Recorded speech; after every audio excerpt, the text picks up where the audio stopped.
Hello mga kalala. So, eto, naka-receive tayo ngayon ng notifications galing sa ating Lalabog driver app. And sinasabi dito na high price alert. So, medyo nakakatawa to kasi nakita nyo naman yung Paranaque to Marikina, 738 pesos lang. And 1,000 kilogram itong category na ito. So, yung 738 pesos minus 20%. So, mababawasan pa yan ng 156 pesos. So, lalabas yan 680 na lang. Less fuel, let's say, kung matipid naman at hindi ka naka-aircon, baka mga 200 pesos lang yan. So, 480.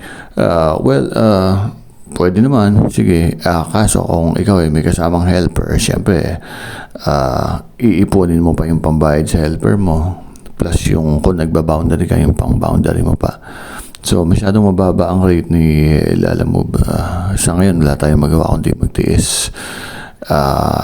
Hindi tayo pwedeng sumunod sa mga sinasabi ng iba na kasi nagtitiis kayo hanggang ngayon, reklamo kayo na reklamo sa mababang presyo pero kuha naman kayo ng order, biyahe naman kayo ng biyahe kay Lalamove.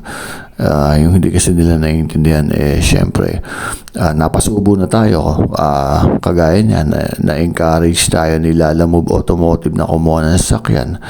Dati ang ganda ng rate, panis na panis yung mga ganyang biyahe.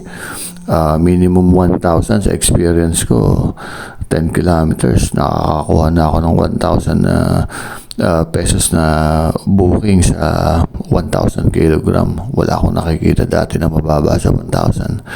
Ito, Paranaque to Marikina. So, taste lang, and hopefully si Lalamove ayusin na yung presyo, no? Kasi yung mga ganyang presyo, 738 pesos, baka kahit jeep hindi pumayag yan, di ba? Kung magpapabiyahe ka ng items or lipat bahay o kung ano man, from Paranaque to Marikina, baka tawanan ka lang yan, kutusan ka pa, di ba?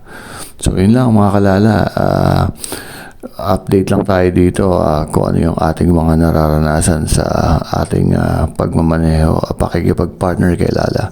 So, ito mga to is hindi naman sa sinisiraan natin si Lala, no? Ito ay katotohanan lamang, and parang diskusyon na lang din natin ito na somehow is gusto nating makarating sa Lalamove company na ayusin naman yung rates, di ba? Kasi sobrang bagsak presyo talaga.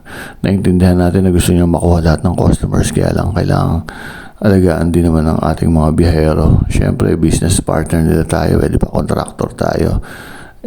Paano ka naman kukuha ng sasakyan kay Lalamove Automotive kung ganito ko bagsak presyo, di ba? Okay mga kalala, drive safe. So, ingat lagi sa biyahe, and hopefully kumita kahit paano.